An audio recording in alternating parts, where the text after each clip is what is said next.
Well, let me welcome you to the Road to the White House, massive open online course, MOOC, offered by Pace University. I'm David Caputo, Professor of Political Science at Pace. And today, it's the morning of the 16th of March, so I want to spend a few minutes talking about the March 15th primary results. I had hoped that I would be able to discuss the presidential selection of who President Obama is going to nominate to the Supreme Court, but that's going to happen after this particular discussion. So today I want to focus on what happened last night, and I'm going to take a somewhat different position than probably what you're hearing from most people in the press. Excuse me, and that is that I think last night really determined the two results in both the nominating results in both parties. Let me try to explain why. Let's first talk about the Democrats. Okay, remember you need 2,383 delegates in order to win. So after last night, and this is including all 5 states, without the superdelegates, leave out the superdelegates. Remember, those are delegates that are largely party officials, elected officials, and super honorary types. About 600 plus of those in the Democratic Party, none in the Republican Party. Leaving out the superdelegates, you find that Secretary Clinton has 1,094 and Sanders has 774. So she has a 320 vote, 20 delegate lead in terms of pledged delegates. But add in the superdelegates that have been pledged to her, and the superdelegates pledged to date to Senator Sanders, and you see the lead jump to 1,561 to 800, almost a 2-to-1 margin. But more importantly, only about 800 delegates short of what she needs to claim the nomination. So I don't think there's any doubt that this process goes on for a while. Probably till the end. Senator Sanders has said he's going to continue to wage his campaign.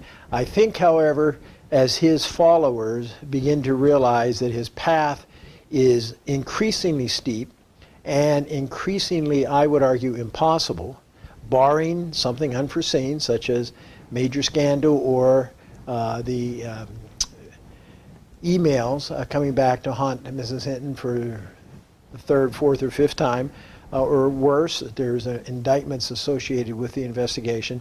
I think the Sanders campaign, for all intents and purposes, while he will continue it, he is obviously not going to get the nomination at this point.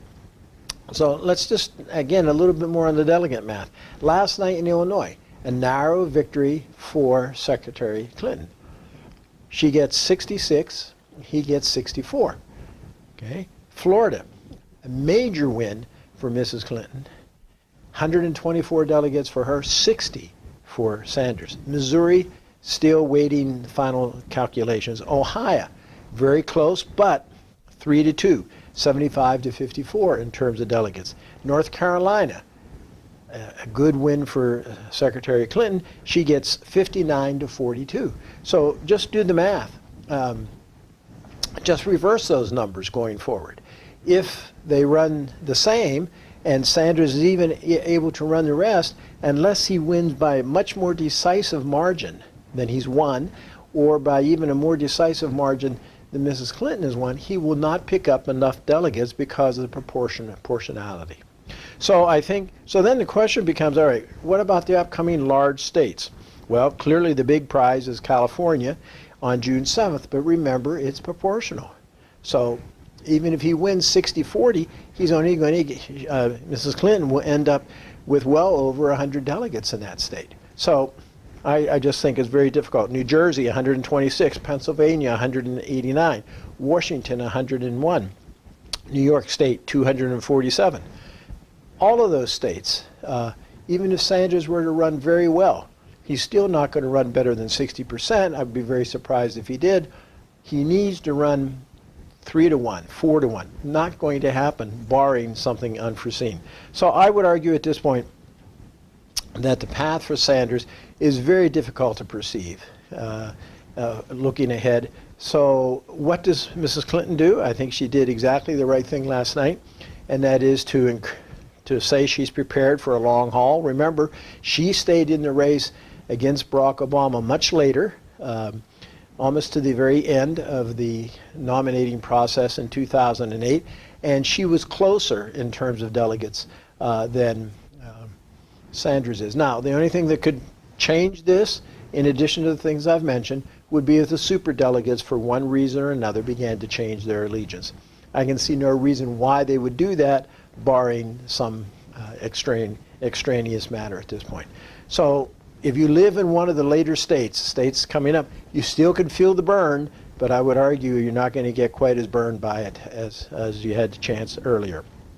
Now let's turn for a minute to Republicans. The consensus this morning, if you look at the various media and the writers and so forth, is that we're headed towards a contested election on, a contested convention on the Republican side. I don't think that's the case. And let me tell you the reason why. So remember that for the Republican nomination, you need 1,237 delegates. At this point, Trump has 621. Cruz has 396. Rubio has 168, even though he's dropped out, and Kasich has 138. Cruz is over. He's over 50% of what he needs. The difficulty is that about 60% of the delegates have been chosen. So he's going to have to probably win 60 to 65% of the delegates going forward. Now on Tuesday, for instance, he won Illinois. 69 total delegates. He only received 24. He won North Carolina, 72 total delegates, he received 29. Florida, winner take all, he won all the Florida delegates, just as Kasich won all 66 in the state of Ohio. Missouri is still out, and this is important. Last things I saw this morning on from the Associated Press shows that Trump has a small lead in Missouri. If that lead were to hold up, he's going to get 12 more delegates statewide, plus he'll get some delegates from the congressional districts. So he could pick up as many as another 32 delegates, maybe even more out of Missouri, which simply adds to his total. Okay. Now looking ahead, and I think here some of the writers have really overlooked some things, and that is that we do have a number of states that are winner take all, just like Ohio and Florida. And those states are states such as Delaware, Pennsylvania, Arizona in a week, New Jersey, and Wisconsin and Montana. And I would argue that especially Pennsylvania, Arizona, and even perhaps Wisconsin may be states that Trump will run very well in, and even though he only gets 40 to 45%, or maybe less than that, he'll still have the majority, the plurality that he needs to be winner take all and get all of the delegates. Now, some of the other states have a winner-take-all if you meet a threshold of 50%. So far, he has not done that. So I can see why some people would argue the path ahead is not clear to him. But I disagree. I think that if he can win several of these, and obviously one of the most important ones is Pennsylvania. In Pennsylvania, supposedly his chief competitor will be Kasich. Problem with Kasich, he's tied up in a court case right now as to whether or not he's even going to be on the ballot, because of some issues relating to signatures and so forth and filing deadlines. So who knows what's going to happen there. But I would argue that it's going to be difficult, especially with 3 people in the race, for the other 2 to be able to get 40% plus in order to stop Trump. So I think that when all is said and done, Trump will come very close. I would say within 50 to 60 delegates, and I would argue he's probably going to get over the top in terms of the number of delegates that he needs. There are 2 other factors here that no one's talked about, and I think they're very important.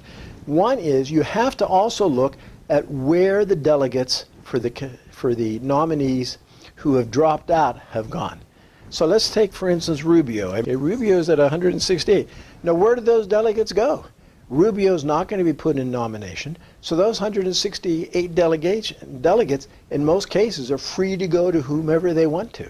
So I would expect, and again, you've heard nothing about this to date from the media, that the Cruz people, the Trump people, and the Kasich people are working very hard to contact these 168 and try to sway them. Remember, in many cases, the 168 have not even been chosen yet. So there you're going to have to get down in the weeds of the local and county and district and state delegate selection process and make sure you get a person who's likely to be willing to support you. So even if Trump receives just a third of those delegates, or what if you were able to get half? Remains to be seen the impact of that. In addition, you have other candidates. You have the Carson delegates, you have the Fiorina delegates, you have the Bush delegates.